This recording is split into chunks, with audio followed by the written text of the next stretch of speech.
Ladies and gentlemen, welcome to the Fair Game Podcast. I'm your host, Robert Smith. Today's guest got the bug for performing back in 2001 when he met a hypnotist at the Coastal Carolina Fair and fell in love with comedy hypnosis. He's a true performer, gracious host, and his show combines music, audience participation, and comedy to create fun and laughter for the whole family. Ben Jackson, hypnotist extraordinaire. Welcome to the show, buddy. How are you? Fine. How about you? I'm doing real well, man. So I'm sure you recognize that intro. I'm always glad when artists have a nice about them section on their website. Right. So you Coastal Carolina way back in the day, it's almost 20, 23, 24 years now. Do you remember the name of the hypnotist? Oh yeah, Steve Boehner. He's a very good personal friend of mine. Got it. And Now, how old were you back then? well, you figured I would say what we say 2000. I would have been 20. Let's say I don't know 23, 24, somewhere around there. I was Okay. supervisor with Amusements of America at the time. And you see So Steve Boehner doing a show and you decide this is really cool. I want to do this. well, I saw Steve Boehner doing a show, and one of my coworkers, who was very shy, he went up and volunteered. And the things he was doing up on stage, I'm like, this has got to be real because there's no way he would do this. And what really sold me on the hypnosis show was the fact that at the end of the show, Steve said, when I say the word hypnosis, you're going to stand up and say, I am an Oscar Mayer waiter. So he gets back to the audience, sit beside me, and he's like, Ben, what am I supposed to do? And I'm thinking, why would you be asking me that? And all of a sudden, Steve said hypnosis, and he jumped up and said, oh, yeah. I mean, he was proud when he said it. And when Steve said, wait, he was so embarrassed.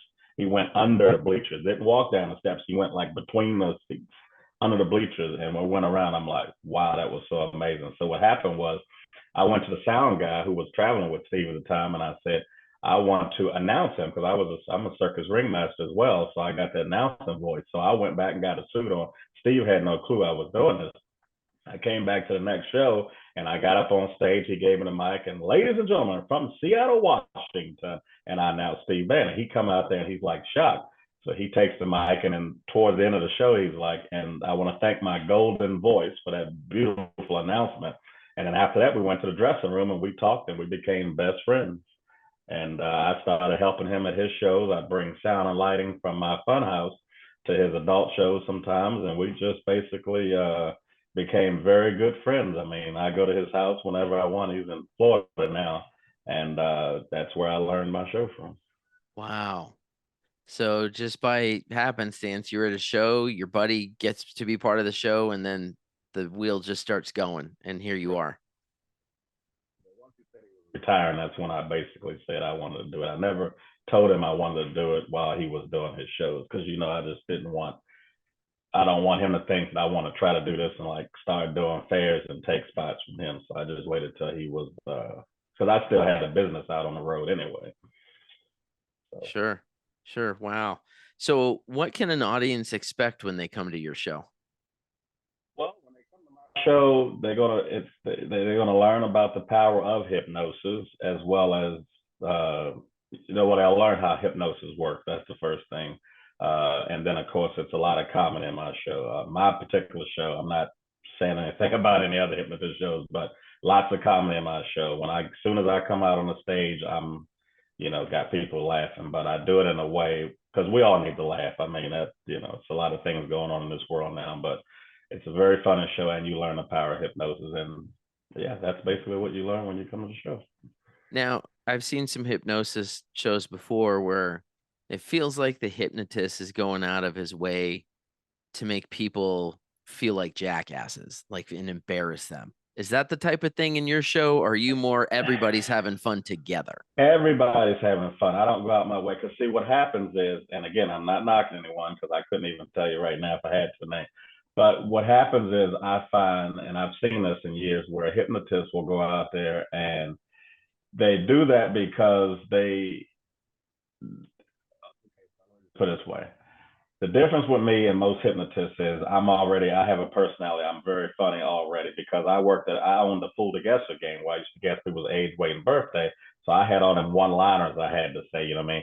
Let me guess your age, sir. You've been fooling that girl for a long time. You know, I get the people laughing. So when I get a people up on my stage, I don't have to single out a person to make them, you know, be like you say, because I know how to say things and do things funny myself to make the show still fun. You know what I mean? Because you could get a group of people up on stage that's not really deep in the hypnosis, because you can have a bad hypnotist show. So, meaning when I have a couple of good ones up there, of course, you want to give them most of the things, not most of them, but you want to give them the really good things to do. But you don't have to just single out one person. Right. So, you know, I mean, there's certain bits that I can do where I do a lot of the talking anyway, and I can be more funny and interactive with the person, whereas that we're both looking, what I mean, they're laughing at both of us instead of just that one person. But I understand what you mean by that, if you understand what I mean. Yeah, so it's not, I mean, and I see this, it's not just hypnotists. I've seen it with magicians and jugglers. Magicians are prime offenders where they want to tell the joke at the expense of the audience volunteer. And I think that's always a mistake for whether you're a young performer coming up in the game or a seasoned veteran. I think it's always a mistake to tell the joke at the expense of that audience member. Like the joke has to be at your own expense and everybody laughs with you. Exactly. Yeah. I wanted to ask you, you clearly have a real passion for hypnosis. What do you love about what you do for a living? Mainly is the fact, first off, I get to travel around the country. I get to travel. Somebody's knocking on my hotel door. I'm sorry. I get to travel around the country and meet different people, get on the stage and perform in front of people and make them laugh. I mean, when I get out on that stage with my personality and talk to people, make them laugh, and at the end of the show, people come up, I really enjoyed your show. I didn't even know hip, because see, now with me, and I'm just going to throw that out there. A lot of the fairs that I do in the spring, like say Georgia, Alabama, and Memphis, I'm around a lot of urban people. Sure. They've never seen hypnotist shows before. So they're amazed at first. I didn't know that could work. And they sit there and they watch it. So I'm getting a different clientele of people at a lot of my fairs that never even seen hypnosis. Then, of course, when I do like the Erie County Fair, they're used to seeing hypnosis shows up there. But when I do my show, it's a little different from most hypnotists. A lot of hypnotists do, I've watched a lot of hypnotists, and a lot of them do some of the same things. But a lot of the stuff that I do, number one, is from some of the stuff I do is from what Steve Boehner did, and he's told me, you can use my stuff because all his stuff is original. A lot of stuff you see in my show, you won't see another hypnotist doing, and I do a lot of stuff that's my own. I try to make up a lot of stuff on my own just to keep it original. But yeah, I love making people laugh and entertaining them, and just getting the love from the fans. It sounds like you're really called to make people happy. It all since I've been in the business. I've been doing it from the fool to guesser. The CDL truck driver don't have nothing to do with it, but when I was a ride supervisor on the show at Music of America, I mean, I was a people person. If an employee came in late, I would, instead of getting on him about why he's late, I talk to him what's going on. He might have problems with his family, and I talk to him and try to. I don't know. That's just how my great grandmother raised me, so that's just how I've been all my life. Your great grandmother raised you? Me. She was born in 1905. I was with her till the year 2001. She passed away, and yeah, she was from Baton Rouge, Louisiana. I had my great grandmother, my grandmother, and my mother. So I've had three strong women in my life. And she was from Baton Rouge. Baton Rouge, Louisiana. Moved to Washington D.C. I was just asking, was she an LSU fan growing up? I'm not even sure she looked at football growing up. Well, no, because when I was living with her, we had a black and white TV that you really couldn't hear nothing unless you hit the back of it. Oh man, you're dating yourself now. Yeah, no, I shouldn't tell anybody. Yeah, we've got my wife's family's from Biloxi, right down the street, down I-10 from Baton Rouge, and they're LSU fans to the core, my in-laws. So many Saturday nights we have spent in Tiger Stadium there in Baton Rouge. Oh, wow. Okay. Where are you from? I'm originally from New Jersey, but we live in Albuquerque, New Mexico now. But yeah, so my in-laws are still in South Mississippi in Biloxi, but her mother grew up in the Upper Ninth Ward in New Orleans, and her father grew up on the North Shore of Pontchartrain in Covington. Oh, okay, that's cool. So we've definitely got a connection to the South there. Yeah, So where are you living these days? I'm in Fort Lauderdale, Florida. Oh, Fort Lauderdale, Fort Lauderdale. home of Valuetainment and Patrick Bet David's podcast. My show will never be as big as PBD's, but still, I like watching him. He seems like a good dude. I haven't seen it yet, but I've heard of it. Yeah, he does. He's quickly coming up and be, you know, kind of on politics and business and things like that, becoming like the second Joe Rogan. He's at that level. He's got a really good show. You should check it out. Uh, um, how far do you travel when you're typically performing? I start off in Florida and I go all the way up far as Niagara Falls, of course, to the Erie County Fair. This will be my third year going back there. And I did the Big E one year, so that's up in Massachusetts. I mean, I go anywhere with the country. And far as west so far, Louisiana's been the furthest west. I could have went to El Paso this year, but of course I'm booked with at the Georgia State Spring Fair. But as a hypnotist, you can travel anywhere almost because all you need is a suitcase. You know what I mean? Sure. I don't have to. I mean, I have my own stage, but I don't put it up everywhere. I put it up when I have to, which is mostly the spring fairs. But yeah, I'm willing to travel anywhere. Cruise ships all over the country. Have you done many cruise ships? I haven't been on a cruise ship yet, but I got my passport and I want to go on one first before I do a show. Yeah. But yeah, I haven't done. I've done theaters. I just started doing theaters this year. So you've done a lot. You've been at a lot of different places, done a lot of different shows. Any stories or memorable events or situations from any of your shows? Very good one.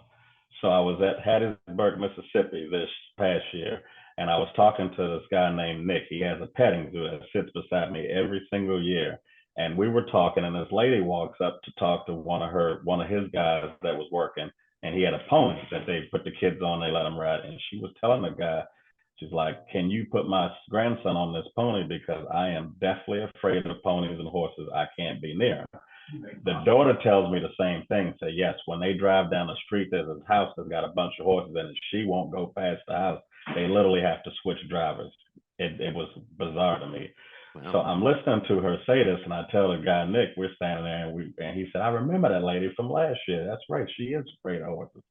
So I went over to the lady and I told her, I said, "Listen, I got a hypnotist show starting in 15 minutes. Do you want to get hypnotized? I can see if I can, have you overcome your fear of horses." She said, "You hypnotized me last year. Yeah, I'll come up there and do it." So she comes up on the stage, and while I got her under during the middle of the show, I stop and I tell the audience what's about to happen. And I explain the whole story to him. So I told him already, Nick, and now the funny thing is Nick has the petting zoo right beside me. He's seen the show dozens of times and he still did not believe in hypnosis. He said, "I don't." He seen people get up there. He see the stuff that he just don't believe in it. Now he's telling me, "There's no way you're gonna get this lady to." He said, "There's no way you're gonna get this lady to, overcome her fear of horses."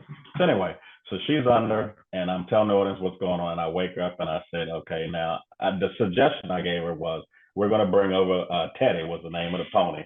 We're gonna bring him over to the stage. You're gonna go down there. You're gonna love him. You're not gonna be scared of the pony or the horse. You're gonna give him a hug. You're gonna really love this horse or a pony." So I wake her up. He brings Teddy over. She gets up. She goes down there and she's petting Teddy, and she's hugging Teddy. She even gives him a kiss. Now the guy with the petting zoo, he done took his head off because he's just he can't believe. In fact, I didn't notice at first. They had a side bet. Him and this guy had a side bet that it wasn't going that wasn't going to work. So I had to bring her back up on the stage, and then of course we went on with the show. And then at the very end, I give a post hypnotic suggestion where I have them go into the audience and when a key word will get them to do something. And I told her key word would be at the end of the show, she's going to get her grandson. She's going to go back over there, put her grandson on the pony, and she's going to walk with the grandson like the parents generally do. And she went over there and did that. We filmed all that. And then after that was over with, I'm done with the show. It's been 30 minutes, 40 minutes, 45 minutes later. I catch her over there at the petting zoo talking to Teddy. They got him inside the pen at this point because we're going to close soon. And she's talking to him. And I walk over there. I say, how you doing? I just want to take him home. And her daughter was like, I cannot believe you got my mom over there talking. You know, they just couldn't believe it. So I did tell him to keep in touch with me, but I haven't heard from him since. But I know I'll see him when I go back to Hattiesburg. But it was just amazing. And he would, and now Nick's a believer. He said, you know what, Ben, after all these years, I now believe in hypnosis. Here's your $20. I'm like, what's that for? Oh, we had a side bet. I didn't think you could do it. I'm like, so that's my most memorable moment that I had Wow. since I've been doing my show. Yeah. That's Pretty cool. amazing. So just live in the show, you're like, yeah, we're gonna help you overcome your fear of ponies. Just like Right that. there at the show. So you know how many, I sold some stop smoking videos after that, some audio programs. Tell you what, the stop smoking video just went from $20 to $30, and now Right. you see proof positive. Right. I Wow. was right. And I That's was shocked too. I mean, I know it works, but it was even a shocker to me because the way that she was acting towards the horse and to be able to get her to go down there was like, it was just still amazing to me. wow. That's So, really yeah. impressive because and I've seen a bunch of hypnosis shows before, and of course you guys always have the DVD, the stop smoking, the self-affirmation, all that kind of stuff, and better memory, all that. And I'm like, cool, maybe it works, maybe it doesn't. But then can you imagine in the audience seeing that live? They had to have thought it was set up. Like, it's so perfect. It is such a perfect moment. Well, a lot of people, when they come to the show, I always ask a few questions. One of the things I ask for their applause is at the end, I'll say, how many people don't believe in hypnosis? And, they get kind of scared to raise that. No, raise your hand, because I used to be the same way. Yeah. And I said, well, hopefully we can make you believers tonight. So when they watch the show and they get done, they believe at that point, because you're seeing random people go up on the stage. I'm sending some back that didn't go into hypnosis, and they're just amazed. But on social media, because see, one thing I do is I live stream all my shows, or my family shows at the fair. I live stream on social media, mostly TikTok. So I got a lot of fans on TikTok want to see the show all over the country. So I live stream my show. That's what helped me get more followers. Sure. And I got people that, that first off, they start off, oh, it's staged, it's fake, it's staged. He knows these people. I'm saying, I do 3 shows a day all year long, mostly. How do I know all these people? And so I don't hear that much on TikTok no more. Now I hear it on YouTube.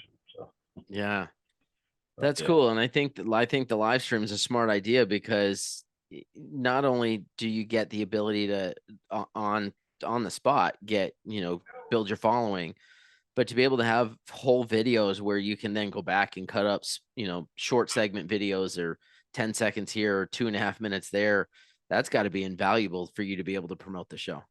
Well, the hard part about this is, first of all, we record all our shows because we sell the shows at the end of the spot.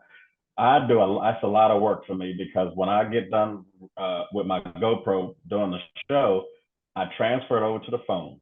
Mm-hmm. Once it transfers over the phone, I go through each show and I cut every funny part, a minute of each funny part. Not every part of the show, but most of the really good stuff. So I might get, 10 clips out of a show. Yeah. Once I get those clips out of the show, I have to schedule them, because you got certain times you got to post on TikTok, Facebook, Instagram, YouTube. So I got all this in my phone. Plus I got my alarm clock that goes off certain parts of the day saying you need to post this and that. So then I go and post on all these social media platforms. It's a lot of work. It's definitely a lot of work, but it pays off after a while. Yeah, it really, just right. From, I've got 2 shows we were talking about, at the top of the show before we came in, about, Conjure Fortune Machine and Play with Giants, and promoting those is busy enough. And now I got a podcast where every episode I'm trying to pull 2 or 3 short form videos out to help promote the episode. And it's like, it feels like it's a never ending process. It is. It really is. But it seems, I'm probably to pay somebody to do it. Yeah, it seems to benefit you, though. I mean, I see your stuff go across the socials, and it seems like you get a really good response with it. I'm curious, though, with the show, as someone a performer myself, who started in the industry, 20 years ago as a magician, and now I'm reformed. Okay. I've been in rehab for a long time. I'm a rehabilitated magician. Okay. Designing a show can always be a challenge. What's your creative process look like? Because I mean, you could certainly, there's so many hypnotists that do all the same gags. It would be super easy for you to just fall into that and go watch video from other hypnotists and just slightly modify something and that's that. But it sounds like you want to really do something creative that's unique. How does that creative process work for you? So I do watch. I don't watch a lot of hypnotists. There's only two hypnotists I do watch, and I've seen some stuff that I would like to do, but I don't do it because it's something someone else do. I've modified a couple of things, but I like to have my unique stuff. So the way I do my show, where I want to be different from all other hypnotists. Number one, I have a stage, which when you book me, most of the times I'm booked on the fair stage.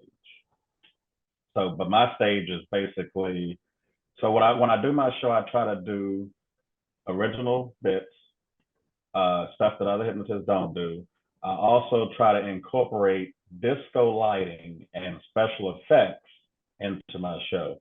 So Okay. let's just say I do a bit where they think it's cold. Blue lights, haze, looks cold.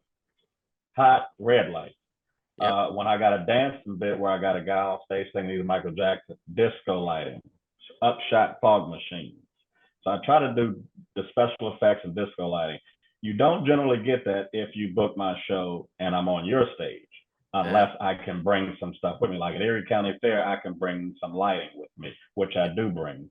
This year, I'm going to have the upshot smoke machine, so Sure. it looks better. So I just try to do things. I always try to theme out different things. I just want to theme it out so it's different, and you feel like you're at a Las Vegas or a theater show. You're not just at a fair looking at a guy Right. hypnotizing people just with. I like to get that music. When I learned from Steve, Steve didn't have any music, and he only had one music bit, Hmm. no special effects. Now we're going back, but I try to do different things like that, and I try to try to do things that people can relate to. Like one of my bits I do is a fool the guest a bit. I don't do it all the time, but I have them hypnotized to get upset with me when I try to guess their age, weight, or birthday month. So I can kind of play off of them like I'm actually doing the game. Like at the end, I came up with one where they think the Ferris wheel is rolling towards the audience. And they're out there talking about, oh, the Ferris wheel's coming. They're running and trying to get everybody out of there. So different things like that. I try to do things with them. I don't want to do the original, the normal cluck like a chicken, bark like a dog, which I don't even see no hypnotists do that. But people think that's what they're going to do. Sure. So I just try to do things that people can relate Sure. to make it funny. Yep. So along the way, um, certainly face some challenges coming in, and learning to work with fairs because it's always a different, fairs are a different ball of wax. Like you're talking about, if you can control your environment, if you've got your own stage and set up, but there's times I know I'm sure you've booked a fair and they're like, yeah, we've got space for you, and you show up and you're like, where's the stage? What are some of the challenges you've had to face working in this industry and how you overcome them? I haven't. I'm gonna be honest. I haven't had much real big challenges. A lot of time, everywhere I've been mostly has been okay. The only place I can think of, and I'm not putting this fair down because I really love this fair and I want to go back there. I'm supposed to go back next year, but we was at the Osceola County Fair in Kissimmee Hmm. last year, and they put me in on their stage, or the community stage. This is right before Joe had just took over as the fair manager, so it Sure. was not his control. They have this stage sitting not that far from the entrance of the fair. I mean, it can't even be 100 feet from the fair entrance, which means that when people come in the fair, the only time they're coming back past them is when they're leaving. I think my earpiece is, let me see, one of these. Can you still hear me? Yeah, I can hear you. Okay, When that your one died. earpieces is Yeah, it yeah, starting to that's cut out? fine. It's already out. But okay, so the people that were past that stage was people that were leaving, Yeah. and it was hard. It was really hard to get people in the seats because of where the stage was located. And luckily, the guy that I had doing my camera work, he would go out into the crowd. I had an A-frame sitting there, but he would go out into the crowd and he would basically. We got a funny hypnotist show. He would actually get people in there. And of course, once you start a hypnotist show, I don't care where you at, you're going to build people. Of I course. might start with 20 people under the tent and then to be 200 at the end of the show. Challenge because it always scared me because as a hypnotist, you don't know what's going to happen. First of all, you got 20 people in the audience, and I know a lot of hypnotists I've seen, they got 20 people in the audience. They don't even want to do a show Yep. because you don't know who's going to come. Out of 20 people, how many people you think you want that many up on the stage? So it worked out. Every show I did was really good, and it's because Good. people, they wanted to come up. So I'd start off with 20 people in the tent. By the time I did my whole opening and all my jokes and everything, I probably had 50 people there, which means at that point I would get everything I need up there. And then after the show, you'd have hundreds of people. So that was a challenge. And then there was a tractor pull right behind it. So Ooh. for 2 days, I had to go inside of a building, a nice building. They had a nice kind of theater building. Is this Osceola? This is Osceola. Yep, I know the building you're talking building. about. I went in there for 2 nights, and I remember one night was Valentine's Day. Now that's another challenge, trying to get people in that building, because the only thing in that building is some exhibits, and a lot of people come to the fair. They don't go in a building unless it's like Wisconsin State Fair, Minnesota, where you got those big Osceola struggles with that building. Having worked that fair a couple of times, that's a brutal building. It is a brutal building, but I did 2 shows in there. Or I did 2 days in there. Well, I did 2 shows, 1 show a day, and it wasn't busy. I mean, I might have filled maybe 50 chairs at one time. Mm-hmm. Every show I had in Osceola County Fair was extremely good. I was very shocked. Good. But as far as all the other fairs, I haven't really had no challenges. I mean, I basically, a show like yours, in fact, any show, location it's just like real estate. Location matters. I remember the first year I had the Fortune machine out there at Osceola. I thought I'd picked a great spot. Straight Shows as their operator, and I was sitting right across from the building, and I thought, man, it's a great spot right on the main strip. And people were walking big circles around me. They would not even come press the button, and it's free. Like, you press the button, Condor tells you a silly fortune, and here's a fortune card. And I'm like, I've never been rejected like by an audience like this. Like, anywhere I've gone, what the heck's going on? So in between one of the shows, I get out of costume, I put my street clothes on, and I was like, I need to know what the guests are thinking, what their experience is by the time they get to me. So I walk up to that main gate, and for any of you guys listening, Osceola is one of these fairs that, like, you have the main gate, and it's just one strip straight down, and on one side you have a couple rides and a show in the that main building, and the other side is Straight Shows, is the carnival, and you got that one main road. So I walk down, and I realized, wait a minute. At that point, all those carnival games are facing that street. So by the time they got to me, everybody, all the carnival guys have been going, hey, 3 for $1, come pop the balloons, come do ring toss, do that. And they'd already been getting hammered, all the guests had. And now they've got the fortune machine going, come press the button. And they were like, oh, no, man, leave me alone. And so I literally just switched sides to the other side of the street, and in front of the building, they have these big square columns, and I leaned up against, the box up against one of those. All of a sudden, in a half hour, I was getting 40, 50, 60 people coming up to get fortunes. I was like, I literally moved 50 feet. I'm at the exact same point perpendicular to that road, but I'm now on the side that's not bothering them. So yeah, man, location is huge in that building. That's cool that you were able to get people in there and to enjoy the show, because they have, as long as I have gone to the Osceola County Fair, worked it, or known them, they have struggled with that building. Right. In fact, I think Joe was telling me, well, they don't own the building. That's another thing I found. Right. They don't even own that building. I didn't know that. I had a game on that same strip facing that building, a little basketball game, and it kind of struggled there too. Yeah. It's just,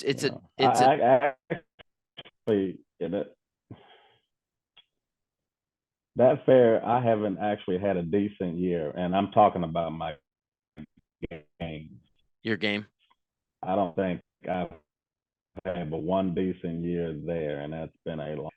Not on that strip. I was towards the street, out where all the main rides are. Yeah. Well, and it's tough. I mean, if you think about the area they're in, those people that live in Kissimmee, anybody that lives down in Central Florida is bombarded, whether it's something as little as Fun Spot or Disney or Universal or SeaWorld, they're bombarded by theme parks and entertainment. And so when the county fair comes to town, it's like, what is the county fair really offering? That's in the minds of the guests. What am I really getting out of that versus all these other things that I can do year round in Orlando? and it's nothing it's no fault of the staff at Osceola. They're fantastic. It's just Right. their real estate is they're up against the biggest theme parks on the planet. So how do you compete?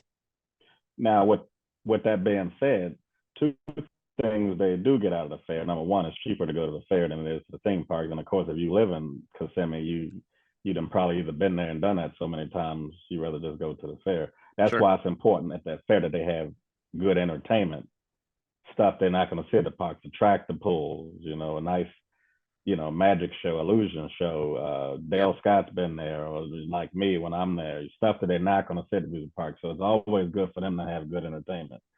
Kind of like the Central Florida Fair. I do the Central Florida Fair as well with my joints, and Yep. the difference over there is the people over there they can't afford to go to Disney, so they're going to come Correct. to the fair over there. But Yeah, that's how that works. we're very familiar with Central Florida Fair. We lived in Orlando in 2007, 2008, and my wife Okay. taught in Pine Hills, right there where the Central Florida Fair is, and it's She see, taught in Pine Hills. she taught in Molly Ray Elementary in Pine Hills. Yep, and Wow, it's a really tough spot, man. you Like got that it's so right. amazing. I'm gonna have to tell her that your eyes almost bugged out of your head when I said Yeah, that. because I've been playing that fair since that's the longest fair. I think I've been at that fair, and that's not a thing.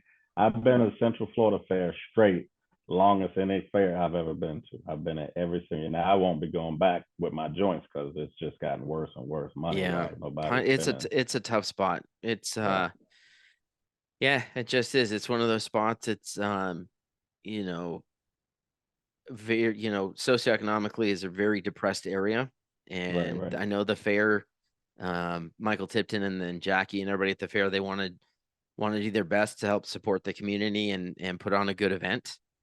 I think inside the gates is fairly safe and they do a good job with it, but They it's did a very. I walked up to Michael Tipton on the last day, and I told him, since I've been coming up, he's done the best job. wow. He had a scare zone. They had a haunted house. He had a Yep. lot of shows, and he had a stage. He had, I think they even had karaoke. I think they had karaoke. They had bands. I mean, he did an amazing job with the fair there. Yeah. It was just more vendors. It was just the most I've ever seen at fair. And we've got some people in there. We did get a lot of people in there. He had special nights. I mean, Yep. he did the best job that he had at the fair. Yeah. It's just the fair's in the He's wrong area, I believe. That's the only it thing. it is, unfortunately. And it's not the only fair that deals with those challenges. Jacksonville is in downtown Jacksonville and they have similar challenges. This November is their last fair in downtown, and then they're Right. moving down the road to the equestrian center, which I think will probably, though they may take a little hit on their attendance, but I think the overall quality of the fair is going to just explode. I think it's going to be Right. amazing when they Right. get out of downtown. Yeah. Um, so listen, if you weren't a hypnotist, what do you think you'd be doing? Well, I'd probably still just be doing my concessions out on the road. I own an LED shop where we sell programmable hats, sound activated hats, and Okay. masks, bandanas, and backpacks that you can program your own message and stuff on stuff like that. I would still be doing that. I got a couple of show owners that I'm really good friends with that they don't want me. They want me, but they know I'm not going to do it. Want me to come over and kind of general manage the show and get back into that business. And I Yeah. don't want to do it. Not now that I got the show. But if I wasn't doing that, that's probably something else that I would probably do. I am a CDL truck driver. Oh, wow. Those that listen to this don't think I'm gonna be driving your loads. I just probably shouldn't have said that. But no, I've had a CDL since I was 21, and Wow. so I have a lot of other things like that. And also, I'm a circus ring master. There's a couple of circuses I probably would do, announcing for here and there. So there's still a lot of things I would do, but my number one thing is my hypnotist show. But that's what I would do if I wasn't doing that. Excellent. So this next question, I'm asking of entertainers specifically, and I will ask the Okay. reverse question to fair managers and entertainment directors when I have them on the show. But Mm-hmm. I'm hoping by the end of the season to kind of create a reference for things that all of us within the industry, between the fair side and the entertainer side, that we can do better, because there's always things that one or the other of us miss that can Mm-hmm. present some challenges. And so the question to you is, as an entertainer who's worked a lot of different fairs, what can fairs do better, or what can they improve on that will help you be better when you're doing your show?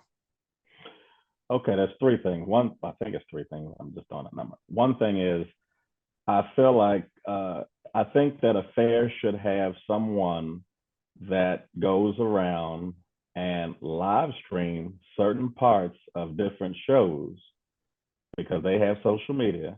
And if I'm at home and I'm at near a fair and I want to know what's going on out there, I can read, the hypnotist show, the circus, and all this stuff. But if somebody's live streaming just 2 minutes of each show and I'm seeing this, I'm like, oh, that looks cool. I need to go there.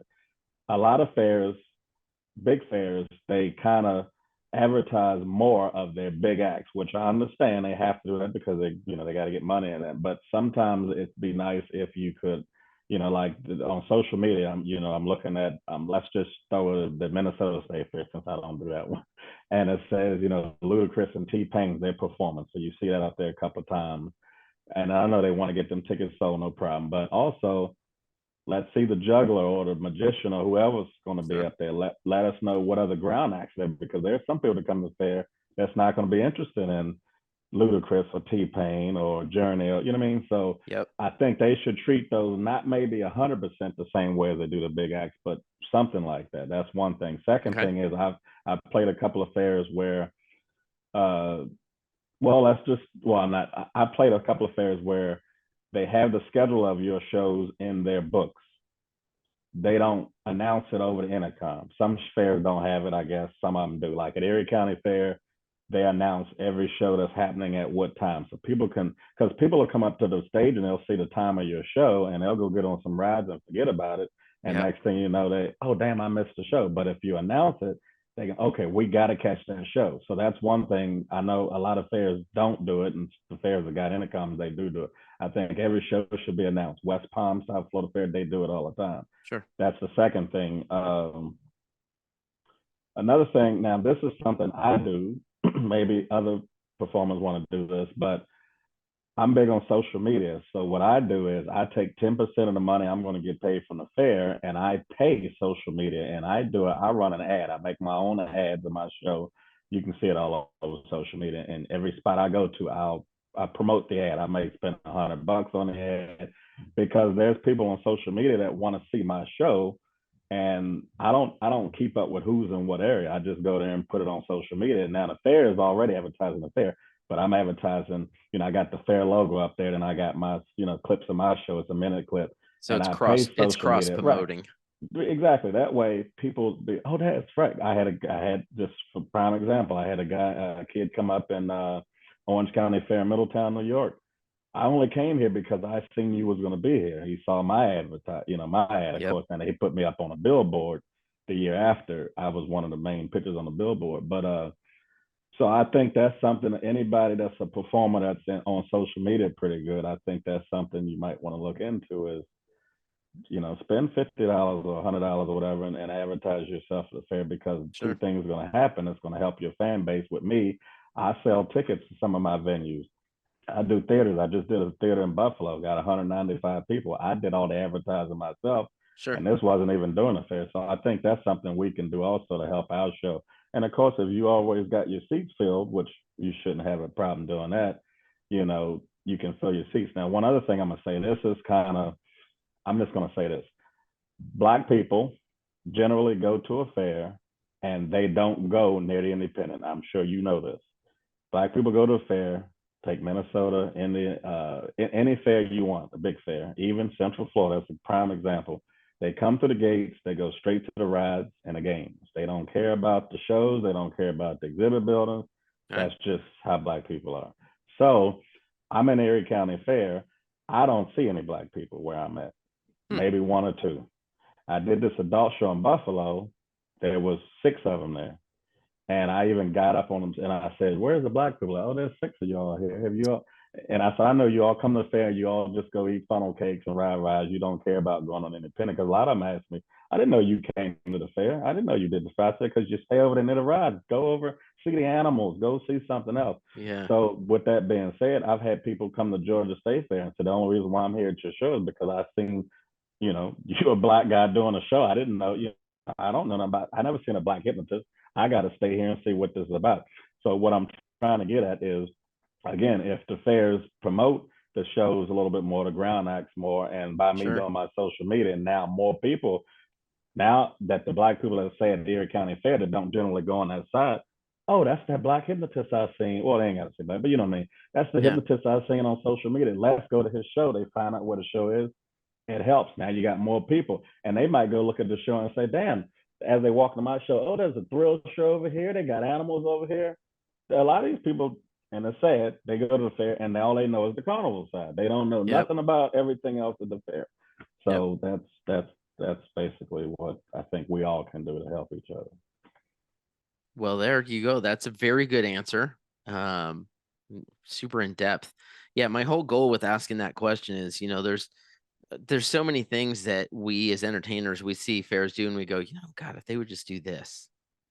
Right, right. But it always feels like so I'm always the one I've learned over the years of having been in the industry 20 years that if a fair and this is the question I hate the most is when they come up to me at the end of the fair and they say, "Well, did you get a chance to look around the fair?" And I say, "Yeah, everything, great fair." And they go, "What do you think we could get better with? What do you think?"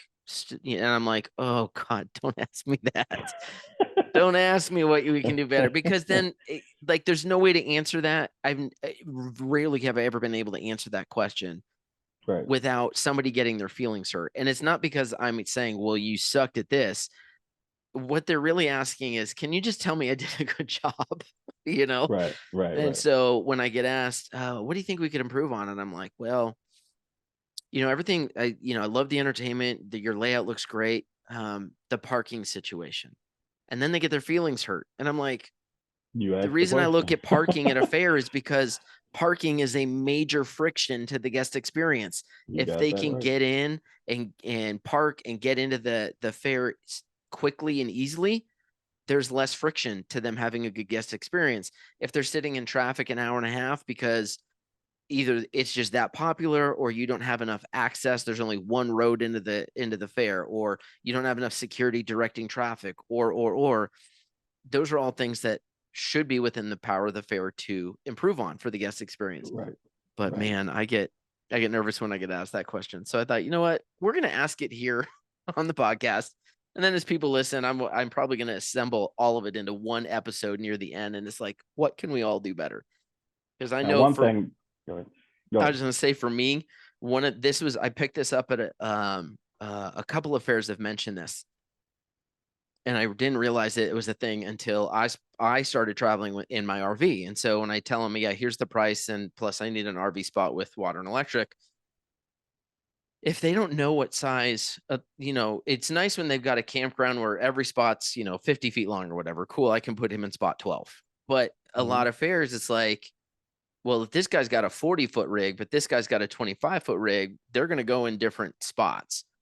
Right, And so what I do now when I've started doing is when I issue a contract, one of the pages of that contract, just an appendix, is the layout, is the rough layout. This is the measurements of my trailer. This is where stuff's going. So that way they already look at that and they go, oh, that makes my job easier. Now I don't have to call him and ask. Now I don't have to guess.